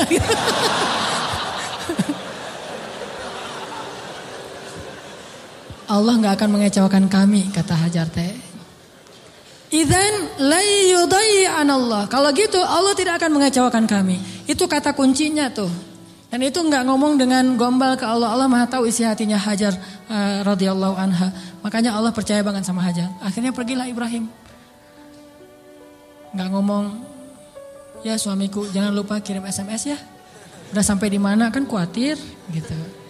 Jangan lupa kirimin bekal setiap bulan 10 juta aja, gak usah banyak-banyak. Gitu. Gak ada bekal. Tahu berapa lama Ibrahim meninggalkan Hajar di situ? 13 tahun. Gak ada kabar, gak ada apa-apa. 13 tahun. Kalau kita mah baru keluar 13 jam mungkin. Wah udah curiga nih. Gak pulang-pulang 13 jam. Jangan-jangan pingsan lagi. 13 tahun gak pulang-pulang. Hajar ditinggalkan dengan air hanya bertahan 1 hari aja. Udah gitu Hajar gendong anaknya Ismail tinggal di situ berdua aja di tengah padang pasir. Gelap banget kalau malam dingin, kalau siang panas banget. Dinginnya itu saya karena lama tinggal di padang pasir. Gini-gini saya ini orang padang pasir ya. Jadi kalau malam dinginnya tuh sampai kayak jarum nusuk-nusuk ke kulit. Itu di padang pasir. Dinginnya malam. Kalau pagi, kalau siang panasnya itu kayak kita dibakar. Ekstrim. Bawa bayi. Hari pertama masih aman, masih bisa minum, rotinya direndam. Hari kedua habis air, Ismail menangis. Panik kan? Ini gimana nih? Air cari di mana? Lari-lari yang kita tahu, naik ke atas bukit. Di mana ada burung yang kalau ada burung berarti pertanda ada air. Nggak ada burung, tapi ngelihat genangan air, turun lari. Karena pengen mendapatkan air buat anaknya yang masih kecil. Sayang banget sama Ismail. Pas turun lari ternyata gak ada apa-apa. Naik lagi ke bukit berikutnya namanya Marwah. Turun mondar-mandir. Kenapa sampai 7 kali di tempat yang sama? Saking paniknya. Ismail terus dari kejauhan terdengar suaranya menangis. Pas Hajar sampai di bukit Marwah, suara tangisan itu hilang. Mulailah Hajar was-was dan khawatir. Jangan-jangan Ismail sudah meninggal karena kehausan. Akhirnya Hajar berlari ke arah Ismail. Ketika dia mendekat, dia melihat seorang laki-laki bertubuh yang gagah gitu. Dia pakai baju jubah berwarna putih, dia pakai sorban berwarna putih seperti saya pulang dari masjid. Malaikat, kalau ini malaikat beneran. Kalau tadi kata anak kecil, oh malaikat lewat gitu. Kalau ini malaikat beneran. Dan dia memberi minuman kepada Ismail. Dialah Jibril alaihissalam. Tapi Hajar kan gak tahu itu Jibril. Dikirain orang yang mau perdagangan manusia atau apa gitu. Datang Hajar ke arah Ismail. Tiba-tiba laki-laki itu menghilang. Namanya juga malaikat, tling gitu aja hilang gitu. Udah hilang, dilihat di bawah kaki Ismail ada mata air yang kita sebut Zam-Zam. Minumlah, mulailah peradaban di situ. Dan Zam-Zam ini mata air paling ajaib di dunia. Paling berkah, seberkah susu ibu kepada anaknya. Kenapa saya bilang berkah? Dia keluar sesuai dengan kebutuhan. Ketika jamaah haji ramai di kota Mekah sampai 3 juta orang, mereka tidak kekurangan air Zam-Zam. Masing-masing minum setiap datang ke masjid minum Zam-Zam. Pulang dari masjid minum Zam-Zam. Pulang ke kampung halaman bawa Zam-Zam 1 liter, 5 liter, 10 liter. Kan? 3 juta orang tapi gak pernah kurang dan gak pernah kering air Zam-Zamnya. Keluar terus untuk 3 juta orang. Begitu musim haji selesai, Zulhijjah berlalu, berganti dengan bulan Muharram, di stoplah haji dan belum dibuka visa umroh. Sehingga Mekah sepi. Kalau kita umroh di waktu itu yaitu umroh transit, kita bisa cium Hajar Aswad setiap kali kita putaran tawaf. Saking sepinya. Tapi air Zam-Zam tidak membanjiri kota Mekah. Kalau lagi rame, keluar banyak. Kalau lagi sedikit, keluar sedikit. Air yang sangat berkah, keajaiban dari Allah. Akhirnya tinggallah di situ. Yang luar biasa, 13 tahun tidak dijenguk oleh suaminya, Hajar gak pernah ngejelek-jelekin ayahnya Ismail di hadapan Ismail. Kamu harus tahu, kamu gak boleh seperti ayahmu nanti kalau udah gede. Enggak sama sekali, ini imajinasi sejarah ya, biar kita tahu gimana sebenarnya Hajar. Saya gak, walaupun ini agak heureuy tapi serius. Biar kita kebayang gimana solehahnya Hajar. Kan bisa aja normalnya perempuan akan bilang, pokoknya mama kecewa banget. Jangan sampai kamu mengulangi ini kepada istrimu. Hati perempuan. Gak pernah ngomong kayak gitu. Padahal pantas gak sih Hajar kecewa? Pantas ya. 13 tahun gak ada berita. Dan secara fikih itu udah bisa meminta cerai loh. Secara fikih udah bisa Khulu itu minta cerai kepada hakim. Tapi Hajar tidak sama sekali menjelekkan Ibrahim di hadapan anaknya. Apa buktinya? Ketika 13 tahun kemudian datang Ibrahim, Ismail akrab-akrab aja sesama ayahnya. Ayah gitu. Oh ini nih mah orangnya nih mah. Nah. Wah udah nih. Kan Ismail udah gede. 13 tahun orang Arab mah kan beda sama kita. 13 tahun kita kan masih culun. 13 tahunnya orang Arab itu udah memimpin pasukan seperti Usamah bin Zaid, cucunya Rasulullah, cucu angkat. Udah memimpin pasukan tuh 13 tahun usianya. Jadi udah gagah. Dan bahasa Allah itu ketika Ismail sudah berusia sebaya, artinya udah gagah gitu. Coba, Ibrahim waktu itu usianya berapa? 101 tahun. Ketemu kakek-kakek 101 tahun. Mah, yang mana orangnya? Ini. Kan bisa aja kan? Enggak. Mah, siapa itu? Itulah ayahmu Ibrahim, wahai Ismail. Ayah, langsung datang, cium tangannya. Ayah, gitu. Nggak ada seuzon sama sekali. Itu hasil pendidikan Hajar yang luar biasa loh kepada anaknya. Dan bukti yang lebih berat lagi, 3 hari kemudian Ibrahim mimpi menyembelih anaknya. Dan tahukah kita apa jawaban anak itu? Wahai ayahku tersayang. Bahasanya, ya abati. Bukan, ya terserah ayah deh. 13 tahun ditinggalin, sekarang mau nyembelih lagi. Ini bukan hasil pendidikan Ibrahim nih. Ini anak hasil pendidikan Hajar banget nih. Bukan Ibrahim yang mendidik dia, tetapi Hajar. Ibrahim mendoakan dia. Pelajarannya apa? Pendidikan anak yang paling berpengaruh itu dari ibu. Tapi doa adalah dari ayah. Rabbi habli minas solihin. Ibrahim yang mendoakan dia dari langit. Hajar yang mendidiknya di bumi. 13 tahun akhirnya kata dia. Ya abati, wahai ayahku tersayang. If'al ma tu'mar, lakukan apa yang diperintahkan kepada ayah. Satajiduni insyaallah minas sabirin. Akan engkau dapati aku termasuk orang yang bersabar. Jadi gak mau nyusahin ayahnya dalam menjalankan perintah Allah. Dia tahu ayah yang nabi. Jadi jangan sampai ayah saya susah gara-gara saya yang gak rela. Saya rela banget wahai ayah. Yang penting ayah taat sama Allah. Saya akan bersabar wahai ayah. Coba kalau Ismail bilang, apa gak salah ya? Kok mimpinya aneh-aneh gitu? Pasti godaan setan deh. Gitu kan? Atau yang lebih ekstrim lagi, ayah tega, udah ninggalin mama sekarang mau nyembelih saya. Wah ini bener nih ayah nih. Pasti nih bukan nabi dan segala macam. Enggak marah-marah sama ayahnya. Udah aja sami'na wa ata'na. Ismail lah gitu. Anak seorang siddiq, anak seorang ibu yang siddiqah, anak seorang ayah yang siddiq dan melahirkan anak juga yang siddiq. Dan itu bukan basa-basi ya, benar-benar dibawa ke sebuah jabal kurban namanya bukit di daerah Arafah. Di sana Ibrahim udah mengasah parang, golok. Ketika ngelihat golok, Ismail nggak bilang, ternyata serius ya? Kirain tadi main-main gitu. Enggak, serius. Ismail tahu, udah ditidurkan Ismail. Sebelum ditidurkan Ismail curhat dulu sama ayahnya. Ya ayah, ya abati. Abati itu panggilan lembut. Kalau yang biasa ya abi. Jadi kalau kita bilang abi itu biasa. Kalau mau lebih lembut, abati itu lembut banget. Wahai ayahku tersayang. Ya abati. Supaya ayah tidak berat hati dalam melakukan perintah ini, tolong tutuplah wajah saya, biar ayah gak ngelihat wajah saya. Takut kasihan. Oh ya, ditutup. Wahai ayah, tutup tubuh ayah dengan kain, supaya darah saya tidak mengenai baju ayah dan dilihat oleh ibu, nanti ibu jadi sedih. Ditutup. Wahai ayah, sampaikan salam saya ke ibu. Saya sayang sekali kepada ibu. Coba gimana hati seorang ayah. Terakhir, ayah, tajamkan pisau itu supaya memudahkan saya. Berarti yakin banget kan? Gak ada sama sekali kepikiran oleh Ismail. Tenanglah, ntar diganti dengan domba. Gak kepikiran. Itu mah kita yang udah yakin karena udah baca buku. Dan salah lagi baca bukunya. Buku yang kita baca tuh Ismail tiba-tiba berubah jadi domba. Terus Ismailnya kemana? Kan gitu kan bukunya? Padahal gak gitu. Ismailnya dibangunkan, dombanya keluar dari bukit terus disembelih. Bukan Ismail berubah jadi domba, tetap aja anaknya. Cuma ada dikutuk jadi domba kan? Saya kayak malin kundang. Enggak, itu mah salah dalam catatan buku sejarah. Ya ayah, sampaikan salam saya ke ibu ya. Dan tolong jangan ceritakan ini dulu kepada ibu. Padahal dia tahu ibunya soleha banget dan kuat banget. Akhirnya ditaruhlah golok itu di leher Ismail.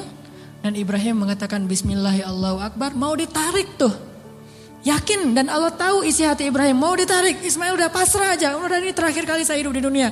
Baru ketemu 3 hari dengan ayah saya. Pas mau ditarik, Allah tahan tangannya Ibrahim seperti orang stroke. Gak bisa gerak gitu. Baru Allah berfirman. Ya Ibrahim, qad saddaqatar ru'ya. Engkau sudah membenarkan perintah. Allah udah percaya sama Ibrahim sekarang. Ditahan. Akhirnya kata Allah, angkat Ismail. Ini adalah balaun mubin. Inilah ujian yang berat untuk melihat siapa yang benar-benar beriman. Gitu cara Allah percaya sama kita.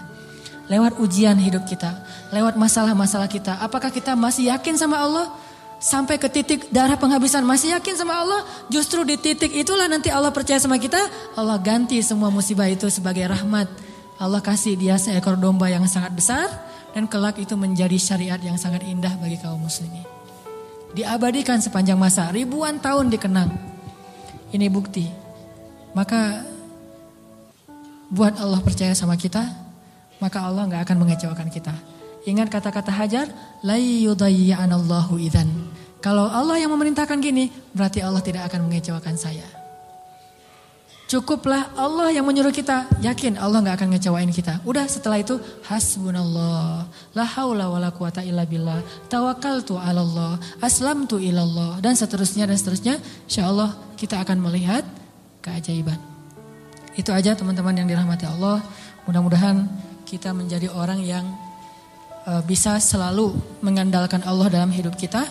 Sampai Allah percaya sama kita, lalu Allah menunjukkan keajaiban dalam setiap urusan kita. Marilah kita tutup dengan berdoa. Semoga ilmu yang sederhana yang baru kita dapatkan benar-benar menambah semangat kita untuk lebih yakin kepada Allah Subhanahu wa taala. A'udzu billahi minasy syaithanir rajim. Bismillahirrahmanirrahim. Allahumma lakal hamdu wa lakash syukru ya rahim. Lakal hamdu wa lakash syukru ya karim. Lakal hamdu wa lakash syukru ya arhamar rahimin. Allahumma ilaika aslamna wa bika amanna wa alaika tawakkalna wa bika khasamna wa ilaika anabna ya rabbal alamin ya rabbal alamin ya rabbal alamin. Allahumma anta rabbuna la ilaha illa anta khalaqtana wa nahnu ibaduka ya khaliq ya khaliq ya khaliq ya raziq. Allahumma aslamna ilaik antal hayyul qayyum antal ladzi la ta'khudhuhu sinatun wa la nawm antal khaliq ya Allah biyadikal khairu ya Allah antal ladzi ala kulli syai'in qadir. Ya Allah, segala kebaikan ada di tangan-Mu ya Allah. Ya Allah, Engkaulah yang maha pemurah ya Allah. Ya Allah, Engkaulah yang maha pengasih ya Allah. Ya Allah, tidak ada yang susah dan sulit bagimu ya Allah. Engkau maha kuasa atas segala sesuatu ya Allah. Engkau hanya mengatakan kun, maka segalanya menjadi seperti kehendak-Mu ya Allah. Ma syi'ta kan wa ma lam tasya lam yakun ya Allah. Apa yang Engkau kehendaki pasti terjadi, dan apa yang tidak Engkau kehendaki tidak akan terjadi ya Allah. Kami yakin kepada kebesaran-Mu ya Allah. Kami yakin tidak ada hal yang mustahil bagimu ya Allah. Tidak ada hal yang mustahil satupun di muka bumi ini, di langit dan di bumi bagimu ya Allah. Engkaulah yang telah menciptakan langit yang maha luas, yang bahkan kami belum tahu di mana tepi dari langit itu ya Allah. Engkaulah yang telah menciptakan bintang-bintang yang sangat banyak, bahkan kami tidak sanggup menghitung jumlahnya ya Allah. Engkaulah yang telah menciptakan setiap butir-butir yang ada di dalam tanah, yang kemudian tumbuh menjadi tanaman, menjadi pohon yang besar, lalu memberikan buah-buah yang ranum kepada kami. Engkaulah yang telah memberikan janin di dalam rahim para perempuan-perempuan yang engkau kehendaki, yang dengan itu engkau menciptakan manusia dengan bentuk yang sempurna. Engkaulah yang maha kuasa atas segala sesuatu ya Allah. Engkau memberikan rezeki kepada siapa yang engkau kehendaki. Tidak ada yang bisa menghalanginya. Tidak ada seorang pun ya Allah. Engkau punya segala cara. Bahkan kadang engkau tidak perlu cara untuk memberikan kebaikan kepada hamba-Mu. La haula wa la quwata illa billah. Tidak ada daya dan upaya kecuali Engkau ya Allah.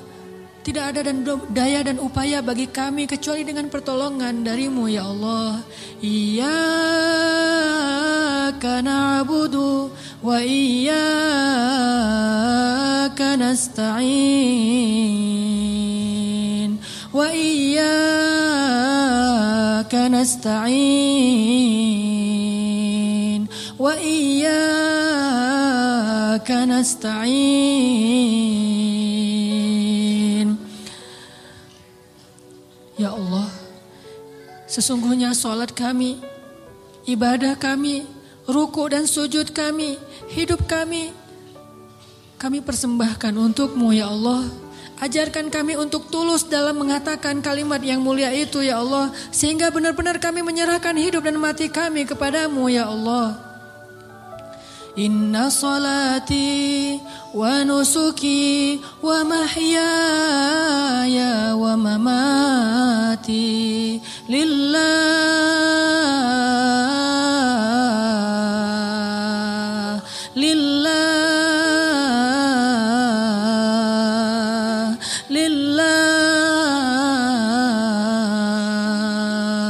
wa mahyaya wa mamati lillahi rabbil alamin. Ya Allah ya Arhamar Rahimin, kuatkanlah hati kami dalam keimanan ya Allah. Kami tidak tahu bagaimana keadaan kami di akhir hayat kami nanti. Bisa jadi saat ini kami menjadi orang-orang yang dekat kepadamu. Tiba-tiba di akhir hayat kami menjauh dari-Mu. Dan tidak ada yang bisa menyelamatkan kami hari itu kecuali Engkau ya Allah. Bisa jadi sekarang kami rajin ke masjid, sholat berjamaah. Tetapi di akhir hayat kami berputus asa sehingga kami meninggalkan panggilan-Mu ya Allah. Kami berlindung kepadamu ya Allah dari kelemahan diri kami sendiri ya Allah. Kami tahu Nabi-Mu pernah bersabda, bisa jadi seseorang sepanjang hidupnya beramal solih, amal ahli surga sampai jaraknya dengan surga hanya sejengkal saja. Tetapi berlalulah ketetapan yang lain sehingga dia mati dalam keadaan syirik dan kufur dan masuklah dia ke neraka.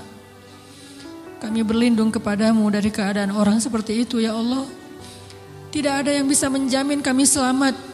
Bukan ibadah kami, bukan sholat, bukan sujud, bukan rukuh kami, bukan kesolehan kami. Bahkan orang yang paling soleh seperti seorang laki-laki Bani Israel bisa kufur dan akhirnya su'ul khatimah di akhir hayatnya ya Allah.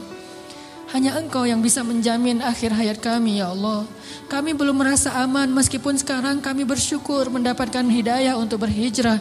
Tetapi tidak ada yang menjamin kami bisa istiqomah seperti ini sampai akhir hayat ya Allah. Ya muqallibal qulub, ya muqallibal qulub, tsabbit qulubana. Wahai yang membolak-balikan hati, tetapkanlah hati kami dalam keimanan ya Allah. Tetapkanlah hati kami dalam keimanan ya Allah sampai akhir hayat kami, agar kami bisa menutup usia kami dengan kalimat la ilaha illallah, dan hanya itulah jaminan bagi kami untuk selamat di akhirat ya Allah. Ya Arhamar Rahimin, kami kadang pernah melihat saudara-saudara kami yang Engkau uji dengan sakit yang amat berat, dan mereka bersabar menghadapi ujian itu.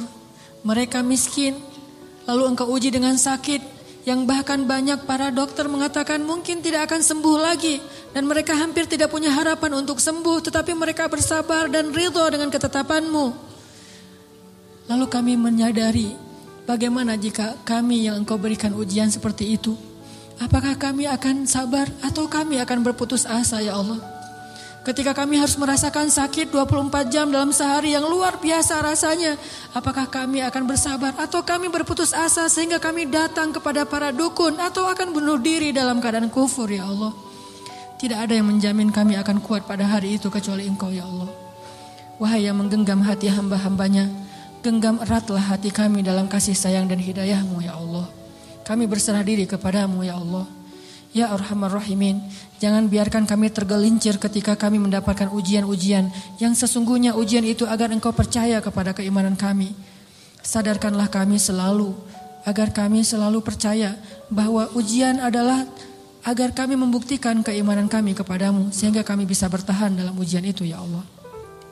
Kuatkanlah kesabaran kami ya Allah. Lapangkanlah dada kami ya Allah.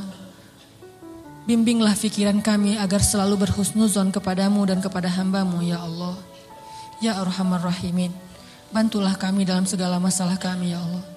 Engkaulah yang maha pemberi rezeki, limpahkanlah rezeki yang halal bagi kami ya Allah. Tidaklah kami meninggalkan pekerjaan yang menurut syariat agama-Mu itu haram, kecuali karena kami takut kepadamu ya Allah. Dan kami yakin Engkau menyediakan yang lebih baik setelah kami berhijrah dari pekerjaan yang haram itu ya Allah. Kami percaya dan yakin. Maka tunjukkanlah keajaiban kepada kami. Beri kami rezeki yang lebih baik setelah kami meninggalkan yang syubhat. Ya Arhamar Rahimin, di antara kami ada yang berharap sekali Engkau anugerahkan keluarga yang menyejukkan mata. Anugerahkanlah keajaiban kepada kami. Berikan kepada kami pasangan-pasangan yang menyejukkan hati kami. Mungkin kami mencintai seseorang karenamu, tetapi dia tidak tahu tentang perasaan kami. Beritahu kepadanya ya Allah, karena tidak tahu bagaimana cara kami mendekatinya kecuali mendekat kepada Rabb-Nya ya Allah. Engkaulah Rabb hati segala makhluk-Mu ya Allah. Ya Allah, jadikanlah kami termasuk orang-orang yang Engkau bimbing perasaannya agar selalu mencintai yang Engkau cintai ya Allah. Ya Arhamar Rahimin, anugerahkanlah juga untuk kami. Jika di antara kami ada yang sedang sakit, beri kami kesabaran dan kesembuhan ya Allah. Jika di antara kami ada yang telah wafat, maka rahmatilah saudara kami yang telah kembali kepadamu ya Allah. Ya Arhamar Rahimin, ampunkanlah dosa ayah dan ibu kami ya Allah. Bagaimanapun juga, karena jerih payah, keringat, darah, air mata mereka, kami tumbuh menjadi orang yang seperti sekarang ini ya Allah. Menjadi orang yang insya Allah dengan seizin-Mu menjadi orang yang bahagia ya Allah. Karena perjuangan orang tua kami lah akhirnya kami bisa hidup layak ya Allah. Walaupun kami sering mengkufur dan mengingkari kebaikan orang tua kami ya Allah. Ya Arhamar Rahimin, kami tidak sanggup membalas kebaikan orang tua kami. Kami hanya mampu mendoakan kebaikan untuk mereka ya Allah. Ampunkanlah dosa ibu kami ya Allah. Ampunkanlah dosa ayah kami ya Allah. Ampunkanlah dosa guru-guru kami ya Allah. Ampunkanlah dosa pasangan kami, suami dan istri kami ya Allah. Ampunkanlah dosa anak-anak kami ya Allah. Ya Arhamar Rahimin, tunjukkanlah mujizat-Mu untuk kaum muslimin di Gaza. Tunjukkanlah mujizat-Mu untuk kaum muslimin di Palestina. Tunjukkanlah pertolongan-Mu seperti Engkau menolong Ahlu Badar dengan menurunkan ribuan malaikat kepada kaum muslimin di Suriah ya Allah. Tidak sulit bagimu untuk menolong saudara-saudara kami yang ada di Suriah. Senjata-senjata orang kafir tidak ada apa-apanya dibandingkan kebesaran-Mu ya Allah. Kami percaya kepada kemahaagungan dan kekuatan-Mu yang tidak ada bandingannya ya Allah. Engkau dengan mudah menghancurkan pasukan Ahzab. Engkau dengan mudah membobol benteng-benteng Konstantinopel. Engkau dengan mudah menghancurkan orang-orang kafir di padang Badar. Engkau dengan mudah menghancurkan benteng-benteng Yahudi di Khaybar. Mudah bagimu ya Allah.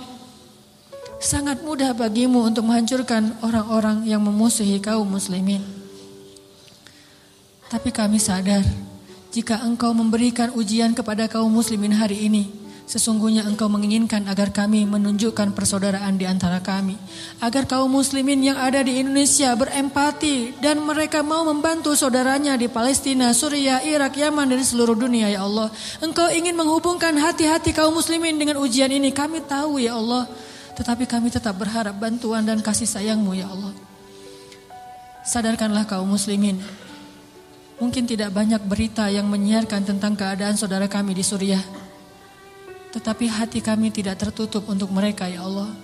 Ajarkanlah kaum muslimin untuk menyayangi saudaranya seperti satu jasad ya Allah.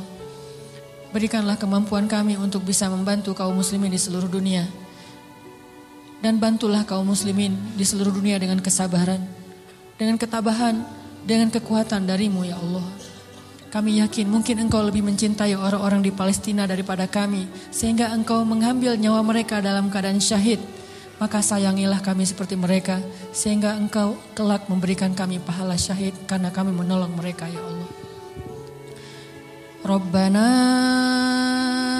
zalamna anfusana wa illam taghfir lana wa tarhamna lanakunanna minal khasirin. Maafkanlah kami ya Allah, jika selama ini kami masih ragu kepadamu ya Allah. Kami masih bimbang dan ragu kepada kebesaran-Mu ya Allah. Mulai sekarang kami akan belajar yakin kepadamu. Belajar selalu mengandalkan-Mu dalam segala urusan kami.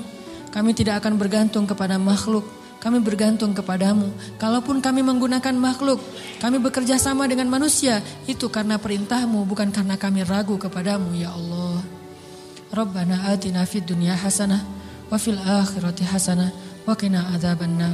Ya Allah, jadikanlah kami laki-laki yang selalu percaya kepada kebesaran-Mu.